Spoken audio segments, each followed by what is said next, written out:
Hi hello ನಮಸ್ತೆ ಎಲ್ಲರಿಗೂ info media ಜಗತ್ತು ಚಾನಲಿನ ಮತ್ತೊಂದು ವಿಡಿಯೋಗೆ ಸ್ವಾಗತ ಸುಸ್ವಾಗತ.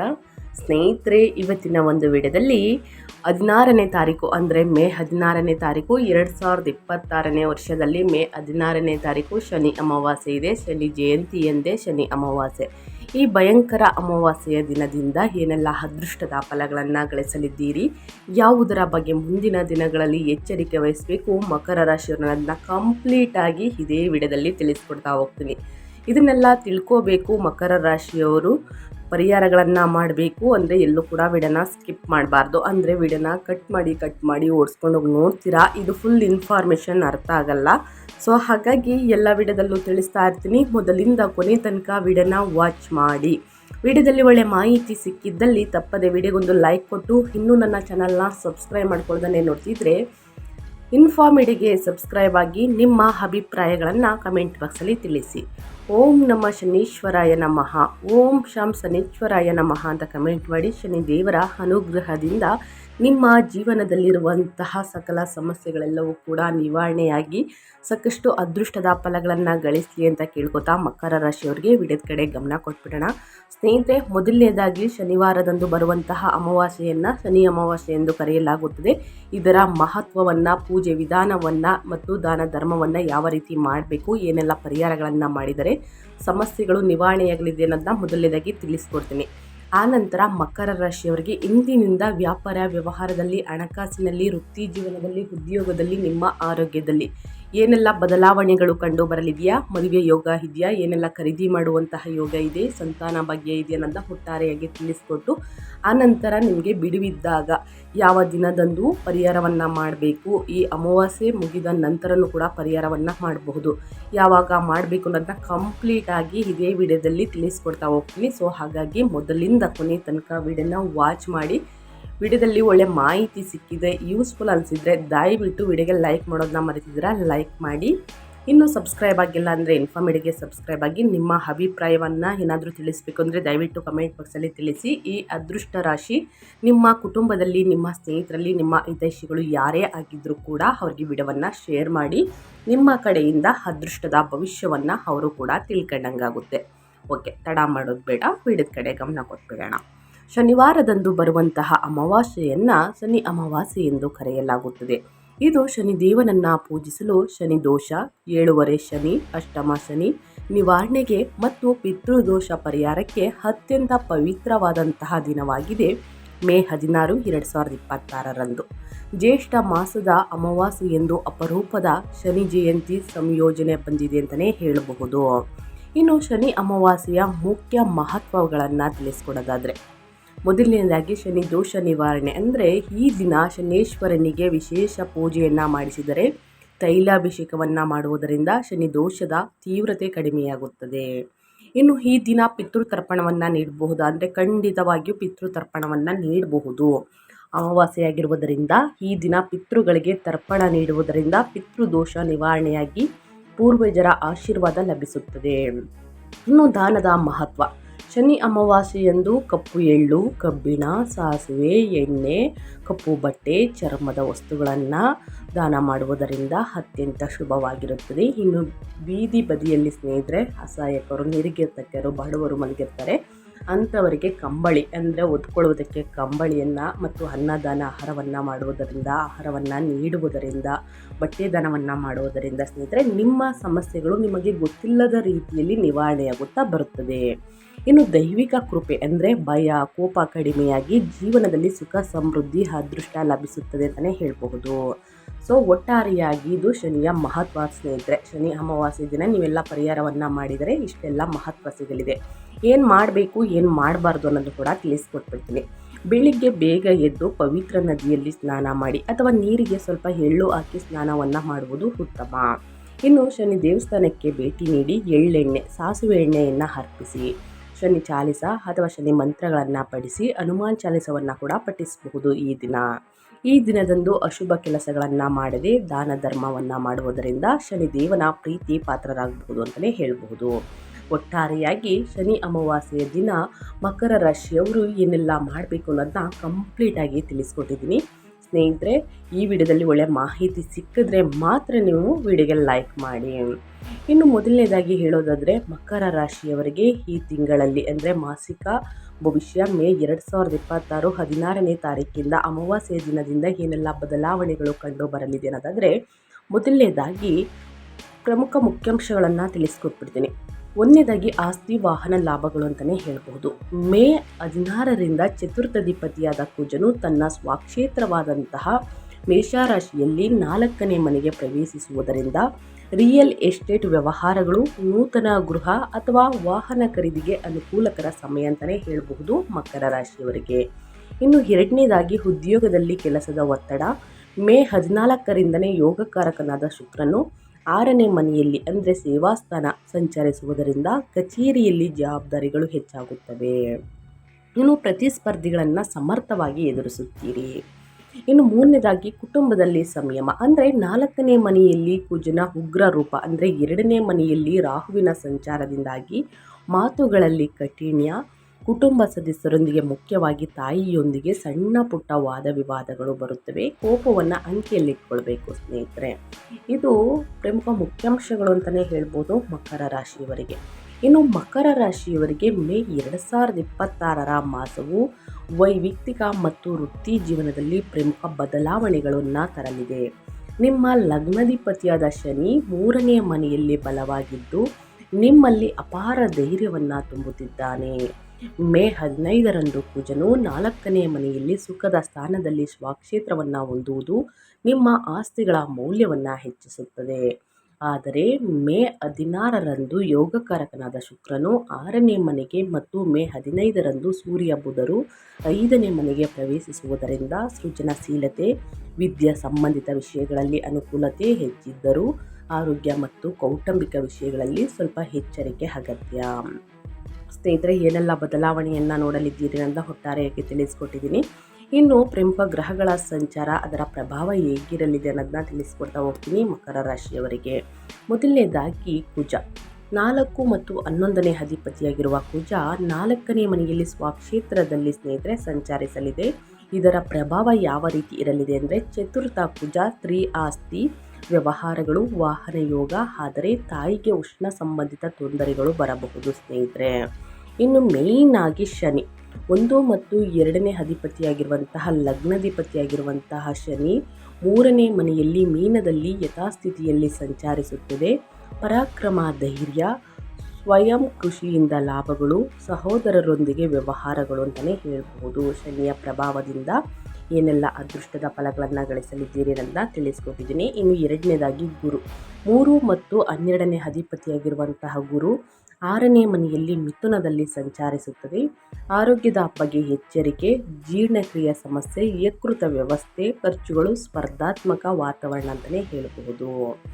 ಇನ್ನು ಮೂರನೇದಾಗಿ ಬುಧ 6 ಮತ್ತು 9ನೇ ಅಧಿಪತಿಯಾಗಿರುವಂತಹ ಬುಧ 5ನೇ ಮನೆಯಲ್ಲಿ ಮೇ 15ರಿಂದನೇ ಋಷಭದಲ್ಲಿ ಸಂಚರಿಸುತ್ತದೆ. ಇದರ ಪ್ರಭಾವ ಹೇಗಿರಲಿದೆ ಅಂದರೆ, ಪಂಚಮದಲ್ಲಿ ಬುಧ ಉನ್ನತ ಶಿಕ್ಷಣಕ್ಕೆ ಅನುಕೂಲ, ಬೌದ್ಧಿಕ ಹೂಡಿಕೆಗಳು ಅಂತಲೇ ಹೇಳಬಹುದು.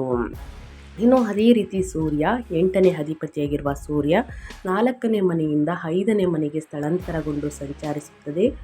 ಮೇ 14ರವರೆಗೆ 4ರಲ್ಲಿ ಉಚ್ಚ ಸ್ಥಿತಿಯಲ್ಲಿ ಸಂಚಾರ. ಆವಾಗ ಏನೆಲ್ಲ ಪ್ರಭಾವವನ್ನು ಬೀರಲಿದೆ ಅಂದರೆ, ಮನೆಯಲ್ಲಿ ಉಷ್ಣ, ಅಶಾಂತಿ. ಮೇ 15ರಿಂದ 5ರಲ್ಲಿ ಸಂತಾನದ ವಿಷಯಗಳಲ್ಲಿ ಬದಲಾವಣೆಗಳು, ಬುದ್ಧಿವಂತಿಕೆ ಹೆಚ್ಚಾಗಲಿದೆ ಅಂತಲೇ ಹೇಳ್ಬೋದು ಸ್ನೇಹಿತರೆ. ಇನ್ನು ಶುಕ್ರ 5 ಮತ್ತು 10ನೇ ಅಧಿಪತಿಯಾಗಿರುವಂತಹ ಯೋಗಕಾರಕ ಶುಕ್ರ 5ನೇ ಮನೆಯಲ್ಲಿ ಮತ್ತು 6ನೇ ಮನೆಗೆ ಸ್ಥಳಾಂತರಗೊಂಡು ಸಂಚರಿಸುತ್ತದೆ. ಮೇ 14ರವರೆಗೆ 5ರಲ್ಲಿ ಸ್ವಕ್ಷೇತ್ರದಲ್ಲಿ ಕಲಾಕಾರರಿಗೆ ಲಾಭ. ಮೇ 14ರ ನಂತರ 6ರಲ್ಲಿ ಸಂಚರಿಸುತ್ತದೆ. ಉದ್ಯೋಗದಲ್ಲಿ ಕೆಲಸದ ಒತ್ತಡ, ಶತ್ರುಗಳ ಜಯ ಅಂತಲೇ ಹೇಳಬಹುದು. ಒಟ್ಟಾರೆಯಾಗಿ ಗ್ರಹಗಳ ಸಂಚಾರ ಮತ್ತು ಗ್ರಹಗಳ ಸ್ಥಾನ ಬದಲಾವಣೆಯಿಂದ ಏನೆಲ್ಲ ಬದಲಾವಣೆಗಳನ್ನು ನೋಡಲಿದ್ದೀರಿ ಅನ್ನೋ ಒಟ್ಟಾರೆಯಾಗಿ ತಿಳಿಸ್ಕೊಟ್ಟಿದ್ದೀನಿ ಸ್ನೇಹಿತರೆ. ಇನ್ನು ಶನಿ ಅಮಾವಾಸ್ಯೆಯಿಂದ ವೃತ್ತಿ ಜೀವನದಲ್ಲಿ ಏನೆಲ್ಲ ಬದಲಾವಣೆಗಳು ಕಂಡು ಬರಬಹುದು, ಯಾವುದರ ಬಗ್ಗೆ ಮಕರ ರಾಶಿಯವರು ಎಚ್ಚರಿಕೆ ವಹಿಸಬೇಕು ಅನ್ನೋದನ್ನ ನೋಡೋದಾದರೆ, ಮೊದಲನೇದಾಗಿ ವೃತ್ತಿ ಜೀವನದ ಬಗ್ಗೆ. ನಿಮ್ಮ ರಾಶಿಗೆ ಯೋಗಕಾರಕ ಮತ್ತು ಕರ್ಮಾಧಿಪತಿಯಾದಂತಹ 10ನೇ ಮನೆಯ ಅಧಿಪತಿ ಶುಕ್ರನು ಮೇ 14ರವರೆಗೆ ಪಂಚಮ ಸ್ಥಾನದಲ್ಲಿ ಸ್ವಕ್ಷೇತ್ರದಲ್ಲಿ ಇರುವುದರಿಂದ ತಿಂಗಳ ಪ್ರಥಮಾರ್ಧದಲ್ಲೂ ಕೂಡ ನಿಮ್ಮ ವೃತ್ತಿ ಜೀವನ ಅತ್ಯಂತ ಸೃಜನಾತ್ಮಕವಾಗಿ ಪ್ರಶಂಸೆಗಳೊಂದಿಗೆ ಸಾಗುತ್ತದೆ. ನೀವು ಮಾಡುವ ಕೆಲಸಗಳಿಗೆ ಮೇಲಧಿಕಾರಿಗಳಿಂದ ಮನ್ನಣೆ ದೊರೆಯುತ್ತದೆ. ಆದರೆ ಮೇ 14ರಿಂದ ಶುಕ್ರನು 6ನೇ ಸ್ಥಾನವಾದಂತಹ ಸೇವಾ ಶತ್ರುಗಳ ಸ್ಥಾನ ಮಿಥುನದಲ್ಲಿ ಸಂಚರಿಸುತ್ತದೆ. ಕಚೇರಿಯಲ್ಲಿ ವಾತಾವರಣ ಬದಲಾಗುತ್ತದೆ ಸ್ನೇಹಿತರೆ. 6ನೇ ಮನೆಯ ಅಂತಂದರೆ ಸೇವಾ ಸ್ಥಾನವಾಗಿರುವುದರಿಂದ ನಿಮಗೆ ಜವಾಬ್ದಾರಿಗಳು, ಕೆಲಸದ ಒತ್ತಡ ಅಂದರೆ ವರ್ಕ್ ಲೋಡ್ ಹೆಚ್ಚಾಗಬಹುದು, ವಿಪರೀತವಾಗಿ ಹೆಚ್ಚಾಗಬಹುದು. ಸಹೋದ್ಯೋಗಿಗಳಿಂದ ಸ್ಪರ್ಧೆ ಎದುರಾದರೂ ಲಗ್ನಾಧಿಪತಿಯಾದ ಶನಿ 3ರಲ್ಲಿ ಇರುವುದರಿಂದ ನಿಮ್ಮ ಧೈರ್ಯ ಕುಂದುವುದಿಲ್ಲ. ಶತ್ರುಗಳ ಸಂಚುಗಳನ್ನು ಸಮರ್ಥವಾಗಿ ಹಿಮ್ಮೆಟ್ಟಿಸುತ್ತೀರಿ ಅಂತಲೇ ಹೇಳಬಹುದು. ವೃತ್ತಿ ಜೀವನದಲ್ಲಿ ಮಕರ ರಾಶಿಯವರು ಏನೆಲ್ಲ ಬದಲಾವಣೆಯನ್ನು ನೋಡಲಿದ್ದೀರಿ, ಯಾವುದರ ಬಗ್ಗೆ ಬಹಳಷ್ಟು ಎಚ್ಚರಿಕೆ ವಹಿಸಬೇಕು ಅನ್ನೋದನ್ನ ಕಂಪ್ಲೀಟಾಗಿ ತಿಳಿಸ್ಕೊಟ್ಟಿದ್ದೀನಿ ಸ್ನೇಹಿತರೆ. ನಿಮಗೆ ಏನೇ ಕೇಳಬೇಕು ಅಂತಂದರೂ ಕೇಳಬಹುದು. ಕಮೆಂಟ್ ಬಾಕ್ಸಲ್ಲಿ ಕಮೆಂಟ್ ಮಾಡಿ, ಯಾವಾಗಲೂ ಆನಲ್ಲಿರುತ್ತೆ ಅಂತ ಹೇಳ್ತಾ, ಅದೇ ರೀತಿ ಸ್ನೇಹಿತರೆ ನಿಮ್ಮ ಹಣಕಾಸಿನ ಬಗ್ಗೆ ಹೇಳೋದಾದರೆ ಏನೆಲ್ಲ ಬದಲಾವಣೆಗಳನ್ನು ಮಕರ ರಾಶಿಯವರು ನೋಡಲಿದ್ದೀರಿ ಅಂದರೆ, ಆರ್ಥಿಕ ಸ್ಥಾನವಾದಂತಹ 2ನೇ ಮನೆಯಲ್ಲಿ ರಾಹುವಿನ ಸಂಚಾರದಿಂದಾಗಿ ಅನಿರೀಕ್ಷಿತ ಖರ್ಚುಗಳು ಬರುತ್ತಿರುತ್ತವೆ. ಮುಖ್ಯವಾಗಿ ಮೇ 14ರವರೆಗೆ ಗೃಹ ಅಗತ್ಯಗಳಿಗಾಗಿ ಅಥವಾ ವಾಹನಗಳಿಗಾಗಿ ಹಣ ಅತಿ ಹೆಚ್ಚಾಗಿ ಖರ್ಚಾಗಬಹುದು. ಆದರೆ ಮೇ 16ರಂದು ಕುಜನು ಬಲವಾಗಿರುವುದರಿಂದ ಸ್ತ್ರೀ ಆಸ್ತಿಗಳ ರೂಪದಲ್ಲಿ ನಿಮಗೆ ಧನಲಾಭವಿರುತ್ತದೆ. ಆಸ್ತಿಗಳ ಖರೀದಿ ಅಥವಾ ಮಾರಾಟ ಲಾಭದಾಯಕವಾಗಿರುತ್ತದೆ. ಮೇ 15ರ ನಂತರನೂ ಕೂಡ ಅಷ್ಟಮದಲ್ಲಿ ಅಂದರೆ ಅಷ್ಟಮಾಧಿಪತಿಯಾದಂತಹ ಸೂರ್ಯನು 5ನೇ ಮನೆಗೆ ಹೋಗುವುದರಿಂದ ಊಹಾತ್ಮಕ ಹೂಡಿಕೆಗಳನ್ನು ಅಂದರೆ ಷೇರು ಮಾರುಕಟ್ಟೆ, ಟ್ರೇಡಿಂಗ್ ಅಂತಲೇ ಹೇಳಬಹುದು ಮಾಡುವವರು ಎಚ್ಚರಿಕೆ ವಹಿಸಬೇಕು. ಆಕಸ್ಮಿಕ ಲಾಭಗಳು, ನಷ್ಟಗಳು ಎರಡೂ ಕೂಡ ಸಂಭವಿಸುವಂತಹ ಸಾಧ್ಯತೆ ಇದೆ. ಏನಾದರೂ ನೀವು ಹೂಡಿಕೆಯನ್ನು ಮಾಡ್ತೀನಿ ಅಂತಂದರೆ ಪರಿಣಿತರ ಸಲಹೆಗಳನ್ನು ತೆಗೆದುಕೊಂಡು, ತಿಳಿದವರ ಸಲಹೆಗಳನ್ನು ತೆಗೆದುಕೊಂಡು ಹೂಡಿಕೆಯನ್ನು ಮಾಡಿ ಖಂಡಿತವಾಗಿಯೂ ಲಾಭ ನೋಡಲಿದ್ದೀರಿ ಸ್ನೇಹಿತರೆ. ಸೊ ಹಾಗಾಗಿ ನಷ್ಟ ಆಗಬಾರ್ದು ಅಂತಂದರೆ ಪರಿಣಿತರ ಸಲಹೆಗಳನ್ನು ತೆಗೆದುಕೊಳ್ಳಿ ಅಂತ ಹೇಳ್ತಾ, ಇನ್ನು ವ್ಯಾಪಾರ, ವ್ಯವಹಾರ, ಸ್ವಯಂ ಉದ್ಯೋಗದ ಬಗ್ಗೆ ಹೇಳೋದಾದರೆ ಏನೆಲ್ಲ ಬದಲಾವಣೆಯನ್ನು ಮಕರ ರಾಶಿಯವರು ನೋಡಲಿದ್ದೀರಿ, ಯಾವುದರ ಬಗ್ಗೆ ಬಹಳಷ್ಟು ಎಚ್ಚರಿಕೆ ವಹಿಸಬೇಕು ಅಂದರೆ, ವ್ಯಾಪಾರಸ್ಥರಿಗೆ ಈ ತಿಂಗಳು ರಿಯಲ್ ಎಸ್ಟೇಟ್ ಮತ್ತು ಆಟೋಮೊಬೈಲ್ ಕ್ಷೇತ್ರಗಳಲ್ಲಿ ಅದ್ಭುತವಾದಂತಹ ಲಾಭಗಳನ್ನು ನೀಡುತ್ತದೆ. ಮೇ ತಿಂಗಳಲ್ಲಿ ಲಾಭ ಮತ್ತು ಚತುರ್ಥಾಧಿಪತಿಯಾದಂತಹ ಕುಜನು 4ನೇ ಮನೆಯಲ್ಲಿ ಮೇಷದಲ್ಲಿ ಸ್ವಕ್ಷೇತ್ರಕ್ಕೆ ಹೊಂದುವುದರಿಂದ ಭೂಮಿ, ಅಪಾರ್ಟ್ಮೆಂಟ್ಗಳು ಸ್ನೇಹಿತರೆ. ಇನ್ನು ವ್ಯಾಪಾರ ಮಾಡುವವರಿಗೆ ಕಾಸಿನ ಸುರಿಮಳೆಯೇ ಸುರಿಯುತ್ತದೆ ಅಂತಲೇ ಹೇಳಬಹುದು. ಕಲೆ, ಮೀಡಿಯಾ, ಡಿಸೈನಿಂಗ್, ಶುಕ್ರನ ಕಾರಕತ್ವಗಳು ಮುಂತಾದ ಸ್ವಯಂ ಉದ್ಯೋಗದಲ್ಲಿ ಇರುವವರಿಗೆ, ಇನ್ನು ಹೊಸದಾಗಿ ರಿಯಲ್ ಎಸ್ಟೇಟನ್ನು ಶುರು ಮಾಡುವವರಿಗೆ ಸ್ನೇಹಿತರೆ ಮೇ 15ರ ನಂತರ ಸ್ಪರ್ಧಾತ್ಮಕ ವಾತಾವರಣ ನಿರ್ಮಾಣವಾಗುತ್ತದೆ. ನಿಮ್ಮ ಸೇವೆಗಳಿಗೆ ತಕ್ಕ ಆರ್ಥಿಕ ಪ್ರತಿಫಲ ದೊರೆಯುತ್ತದೆ ಅಂತಲೇ ಹೇಳಬಹುದು. ಆದರೆ ಅದಕ್ಕೆ ತಕ್ಕ ಶ್ರಮ ಕೂಡ ಇರುತ್ತದೆ. ಕಾಂಟ್ರಾಕ್ಟ್ಗಳನ್ನು ಮಾಡಿಕೊಳ್ಳುವಾಗ ಸಂವಹನದಲ್ಲಿ ದೋಷವಿಲ್ಲದಂತೆ ನೋಡ್ಕೊಳ್ಬೇಕು ಸ್ನೇಹಿತರೆ. ಎಲ್ಲದಕ್ಕೂ ಕೂಡ 2-3 ಬಾರಿ ಪರಿಶೀಲಿಸಿ ಸ್ನೇಹಿತರೆ. ದುಡುಕಿನ ನಿರ್ಧಾರಗಳನ್ನು ತೆಗೆದುಕೊಳ್ಬೇಡಿ. ಯೋಚಿಸಿ ಅಥವಾ ಪರಿಣಿತರ ಸಲಹೆಗಳನ್ನು ತೆಗೆದುಕೊಂಡು ವ್ಯಾಪಾರ ವ್ಯವಹಾರದಲ್ಲಿ ಹಣಕಾಸಿನ ಬಗ್ಗೆ ಯೋಚಿಸಿ ನಿರ್ಧಾರಗಳನ್ನು ತೆಗೆದುಕೊಂಡು ಹೂಡಿಕೆಯನ್ನು ಮಾಡಿ, ಸಹಿಯನ್ನು ಮಾಡಿ, ಒಪ್ಪಂದಗಳನ್ನು ತೆಗೆದುಕೊಳ್ಳಿ. ಇದು ಮಕರ ರಾಶಿಯವರಿಗೆ ಒಂದು ಕಿವಿ ಮಾತಂತಲೇ ಹೇಳಬಹುದು. ಇನ್ನು ಮುಂದಿನದಾಗಿ ಮೇಯ್ನ್ ಆಗಿ ನಿಮ್ಮ ಹೆಲ್ತ್ ಬಗ್ಗೆ ಹೇಳೋದಾದರೆ, ನಿಮ್ಮ ಆರೋಗ್ಯದಲ್ಲಿ ಏನೆಲ್ಲ ಬದಲಾವಣೆಗಳು ಕಂಡು ಬರಲಿದೆ, ಯಾವುದರ ಬಗ್ಗೆ ಮುನ್ನೆಚ್ಚರಿಕೆಗಳನ್ನು ತೆಗೆದುಕೊಳ್ಬೇಕು ಅಂದರೆ, ಆರೋಗ್ಯದ ದೃಷ್ಟಿಯಿಂದ ಮೇ ತಿಂಗಳ ನಂತರ ಎಚ್ಚರಿಕೆ ಅಗತ್ಯ. 6ನೇ ಮನೆಯಲ್ಲಿ ರೋಗದ ಸ್ಥಾನದಲ್ಲಿ ಮಿಥುನದಲ್ಲಿ ಗುರು ಶುಕ್ರರ ಸಂಯೋಗದ ಪರಿಣಾಮವಾಗಿ ಹಾರ್ಮೋನ್ ಇಂಬ್ಯಾಲೆನ್ಸ್, ಡಯಾಬಿಟಿಸ್ ಅಥವಾ ಜೀರ್ಣಾಂಗ ಯಕೃತಿಗೆ ಸಂಬಂಧಿಸಿದ ಸಮಸ್ಯೆಗಳು ತಲೆದೂರಬಹುದು. ಸಿಹಿ ಪದಾರ್ಥಗಳು, ಜಂಕ್ ಫುಡ್ನಿಂದ ದೂರವಿರುವುದು ಮುಖ್ಯ ಸ್ನೇಹಿತರೆ. ಹಾಗೆಯೇ 4ನೇ ಮನೆಯಲ್ಲಿ ಕುಜನ ಸಂಚಾರದಿಂದಾಗಿ ಎದೆಯೋರಿ ಅಂದರೆ ಅಸಿಡಿಟಿ ಅಥವಾ ರಕ್ತದೊತ್ತಡ, BP ಹೆಚ್ಚಾಗುವಂತಹ ಸಾಧ್ಯತೆ ಇದೆ. ಲಗ್ನಾಧಿಪತಿಯಾದ ಶನಿ 3ರಲ್ಲಿ ಬಲವಾಗಿರುವುದರಿಂದ ಯಾವುದೇ ರೋಗ ಬಂದರೂ ಕೂಡ ಬೇಗನೆ ಗುಣಮುಖರಾಗುತ್ತೀರಿ. ಆಯುಸ್ಸಿಗೆ ಯಾವುದೇ ತೊಂದರೆ ಇಲ್ಲ ಅಂತಲೇ ಹೇಳಬಹುದು. ಒಟ್ಟಾರೆಯಾಗಿ ಹೇಳೋದಾದರೆ ಏನೆಲ್ಲ ಬದಲಾವಣೆಯನ್ನು ನೋಡಲಿದ್ದೀರಿ, ಯಾವುದರ ಬಗ್ಗೆ ಎಚ್ಚರಿಕೆ ವಹಿಸಬೇಕು ಅನ್ನೋದನ್ನ ಕಂಪ್ಲೀಟಾಗಿ ತಿಳಿಸ್ಕೊಟ್ಟಿದ್ದೀನಿ. ಆ ವಿಚಾರದ ಬಗ್ಗೆ ಬಹಳಷ್ಟು ಎಚ್ಚರಿಕೆ ವಹಿಸಿ ಮಕರ ರಾಶಿಯವರು ಅಂತ ಹೇಳ್ತಾ ಸ್ನೇಹಿತರೆ, ಇನ್ನು ಮುಂದಿನದಾಗಿ ಹೇಳೋದಾದರೆ ಕುಟುಂಬ ಮತ್ತು ವೈಯಕ್ತಿಕ ಜೀವನದ ಬಗ್ಗೆ.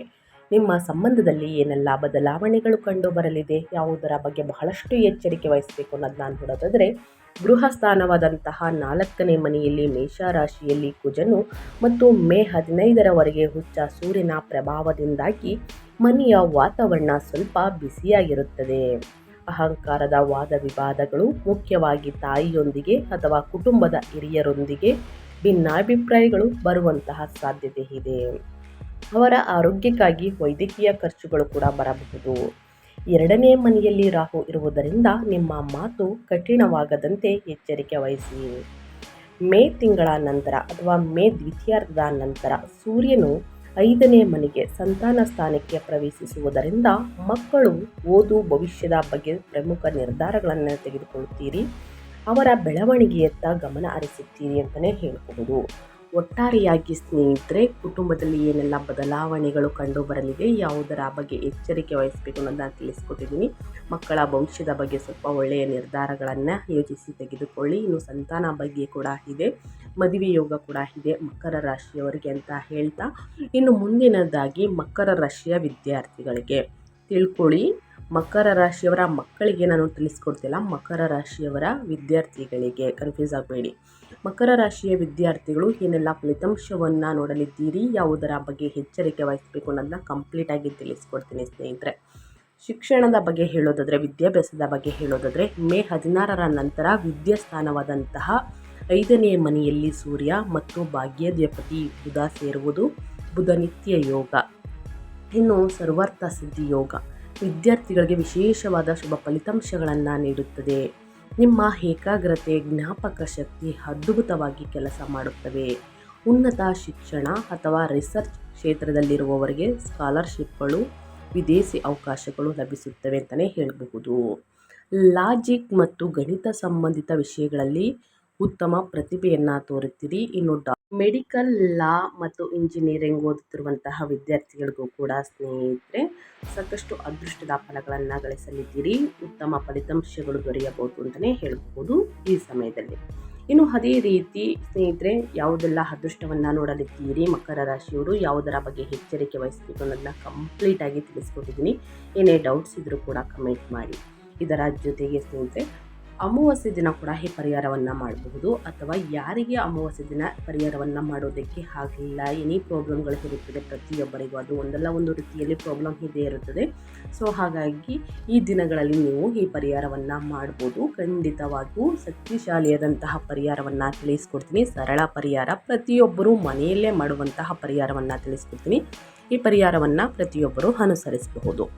ಮೇ 2026ಕ್ಕೆ ವೇದ ಪರಿಹಾರಗಳು ಬಂದು 4ನೇ ಮನೆಯಲ್ಲಿ ಕುಜನಿಂದ ಉಂಟಾಗುವಂತಹ ಗೃಹದ ಅಶಾಂತಿಯನ್ನು ನಿವಾರಿಸಿಕೊಂಡು 6ನೇ ಮನೆಯಲ್ಲಿ ಯೋಗಕಾರಕ ಶುಕ್ರನಿಂದ ವೃತ್ತಿ ಲಾಭಗಳನ್ನು ಪಡೆಯಲು ಈ ಪರಿಹಾರಗಳನ್ನು ಫಾಲೋ ಮಾಡಿ. ಮೊದಲನೇದಾಗಿ ಶನಿವಾರದಂದು ಎಳ್ಳೆಣ್ಣೆಯಿಂದ ಶನಿದೇವರಿಗೆ ತೈಲಾಭಿಷೇಕವನ್ನು ಮಾಡಿಸಿ ಸ್ನೇಹಿತರೆ. ಇನ್ನು ಬಡವರಿಗೆ, ನಿರ್ಗತಿಕರಿಗೆ ಕಪ್ಪು ವಸ್ತುಗಳನ್ನು ದಾನ ಮಾಡಿ. ಆದಷ್ಟು ಕಪ್ಪು ಎಳ್ಳು, ಕಪ್ಪು ಬಟ್ಟೆ, ಆಹಾರವನ್ನು, ಹಣ್ಣು ಹಂಪಲುಗಳನ್ನು ಬಡವರಿಗೆ ಸಹಾಯವನ್ನು ಮಾಡುವುದನ್ನು ಪ್ರತಿಯೊಬ್ಬರೂ ಮಾಡಿ. ನಿಮ್ಮ ಜೀವನದಲ್ಲಿರುವಂತಹ ಸಮಸ್ಯೆಗಳು ಕ್ರಮೇಣವಾಗಿ ಕಡಿಮೆಯಾಗಲಿದೆ. ಇನ್ನು 2ನೇದಾಗಿ ದುರ್ಗಾ ಮಾತೆ ರಾಹು ಶಾಂತಿ, ಅಂದರೆ 2ನೇ ಮನೆಯಲ್ಲಿ ರಾಹುವಿನಿಂದಾಗಿ ಉಂಟಾಗುವಂತಹ ಮಾತು ಜಾರದಂತೆ ಇರಲು, ಆರ್ಥಿಕ ನಷ್ಟಗಳನ್ನು ತಡೆಯಲು ಮಂಗಳವಾರ ಅಥವಾ ಶನಿವಾರ ಅಥವಾ ಶುಕ್ರವಾರ ದುರ್ಗಾದೇವಿಯನ್ನು ಆರಾಧಿಸಿ ಸ್ನೇಹಿತರೆ. ದುರ್ಗಾದೇವಿಯ ಸ್ತೋತ್ರವನ್ನು ಹೇಳುವುದರಿಂದನೂ ಕೂಡ ಹಣಕಾಸಿನಲ್ಲಿ ಸಮಸ್ಯೆಗಳು ಇದ್ದರೆ ಖಂಡಿತವಾಗಿಯೂ ಅವು ನಿವಾರಣೆಯಾಗಲಿದೆ. ಇನ್ನು ಸುಬ್ರಹ್ಮಣ್ಯ ಶಿವನ ಆರಾಧನೆ, ಗೃಹ ಸ್ಥಾನದಲ್ಲಿ ಉಷ್ಣ ದೋಷಗಳು ಮತ್ತು ತಾಯಿಯ ಅನಾರೋಗ್ಯ ಕಡಿಮೆಯಾಗಲು ಮಂಗಳವಾರದಂದು ಸುಬ್ರಹ್ಮಣ್ಯ ಸ್ವಾಮಿಗೆ ದೀಪಾರಾಧನೆ ಮಾಡಿ ಶಿವನಿಗೆ ಹಾಲಿನಿಂದ ಅಥವಾ ಜಲಾಭಿಷೇಕವನ್ನು ಮಾಡಿಸಿ ಸಮಸ್ಯೆಗಳು ಕ್ರಮೇಣವಾಗಿ ಕಡಿಮೆಯಾಗಲಿದೆ ಅಂತಲೇ ಹೇಳಬಹುದು. ಇನ್ನು ಗೋಮಾತೆ ಸೇವೆ, ಅಂದರೆ ವೃತ್ತಿಯಲ್ಲಿ ಆರೋಗ್ಯದ ದೃಷ್ಟಿಯಿಂದ ಗುರು ಶುಕ್ರರ ಸಕಾರಾತ್ಮಕ ಪ್ರಭಾವಕ್ಕಾಗಿ ಹಸುಗಳಿಗೆ ಬಾಳೆಹಣ್ಣು ಮತ್ತು ಬೆಲ್ಲವನ್ನು ತಿನ್ನಿಸುವುದು, ಹಸಿರು ಹುಲ್ಲು ಅಥವಾ ಪಾಲಕ್ ಸೊಪ್ಪು, ಹಣ್ಣುಗಳನ್ನು ತಿನ್ನಿಸುವುದರಿಂದ ಸ್ನೇಹಿತರೆ ಸಮಸ್ಯೆಗಳು ಕ್ರಮೇಣವಾಗಿ ಕಡಿಮೆಯಾಗುತ್ತಾ ಬರುತ್ತದೆ. ಮೊದಲೇ ಹೇಳಿರುವ ಹಾಗೆ ನಿರ್ಗತಿಕರಿಗೆ, ಅಸಹಾಯಕರಿಗೆ, ಬಡವರಿಗೆ ಸ್ನೇಹಿತರೆ ಹಣ್ಣು ಹಂಪಲು, ಬಟ್ಟೆ ಮತ್ತು ಆಹಾರವನ್ನು ದಾನ ಮಾಡಿ ಖಂಡಿತವಾಗಿಯೂ ಸಮಸ್ಯೆಗಳು ನಿವಾರಣೆಯಾಗಲಿದೆ ಅಂತ ಹೇಳ್ತಾ ನಾನು ವಿಡಿಯೋನ ಎಂಡ್ ಮಾಡ್ತಾ ಇದ್ದೀನಿ. ದಯವಿಟ್ಟು ಇವತ್ತಿನ ಒಂದು ವಿಡಿಯೋದಲ್ಲಿ ಮಕರ ರಾಶಿಯವರಿಗೆ ಒಳ್ಳೆಯ ಮಾಹಿತಿ ಸಿಕ್ಕಿದ್ರೆ ವಿಡಿಯೋಗೆ ಲೈಕ್ ಮಾಡಿ, ಕಮೆಂಟ್ ಮಾಡಿ, ನಿಮ್ಮ ಅಭಿಪ್ರಾಯವನ್ನು ತಿಳಿಸಿ. ಯಾರು ಸಬ್ಸ್ಕ್ರೈಬ್ ಮಾಡ್ಕೊಳ್ದೇ ನೋಡ್ತಿದ್ರೆ ಇನ್ಫಾ ಮೀಡಿಯಾಗೆ ಸಬ್ಸ್ಕ್ರೈಬ್ ಆಗಿ ಕಮೆಂಟ್ ಬಾಕ್ಸಲ್ಲಿ ಓಂ ಶಂ ಶನೀಶ್ವರಾಯ ನಮಃ ಅಂತ ಕಮೆಂಟ್ ಮಾಡಿ. ಶನಿ ದೇವರ ಕೃಪೆ ನಿಮ್ಮ ಮೇಲಿರಲಿದೆ, ಶನಿ ದೇವರ ಆಶೀರ್ವಾದ ನಿಮ್ಮ ಮೇಲಿರಲಿದೆ ಅಂತಲೇ ಹೇಳಬಹುದು. ತಪ್ಪದೆ ಸ್ನೇಹಿತರೆ ಲೈಕ್ ಮಾಡಿ ಅಂತ ಹೇಳ್ತಾ ಸಬ್ಸ್ಕ್ರೈಬ್ ಮಾಡಿ. ಈ ರಾಶಿಯನ್ನು ಯಾರು ನಿಮ್ಮ ಕುಟುಂಬದಲ್ಲಿ, ನಿಮ್ಮ ಸ್ನೇಹಿತರಲ್ಲಿ ಹೊಂದಿದ್ದಾರೆ ಅವ್ರಿಗೆ ವಿಡಿಯೋವನ್ನು ಶೇರ್ ಮಾಡಿ ಅಂತ ಹೇಳ್ತಾ ವಿಡಿಯೋನ ಎಂಡ್ ಮಾಡಿ ಮತ್ತೊಂದು ವಿಡಿಯೋದಲ್ಲಿ ಸಿಗ್ತೀನಿ. ನಿಮಗೂ ಮತ್ತು ನಿಮ್ಮ ಕುಟುಂಬಕ್ಕೆ ತುಂಬಾ ಒಳ್ಳೆಯದಾಗಲಿ. ಶನಿ ದೇವರ ಆಶೀರ್ವಾದ ನಿಮ್ಮ ಮೇಲಿರಲಿ. ಮತ್ತೊಂದು ವಿಡಿಯೋ ಜೊತೆ ಮತ್ತೊಂದು ಹೊಸ ಭವಿಷ್ಯದಲ್ಲಿ ಸಿಗ್ತೀನಿ. Thank you for watching.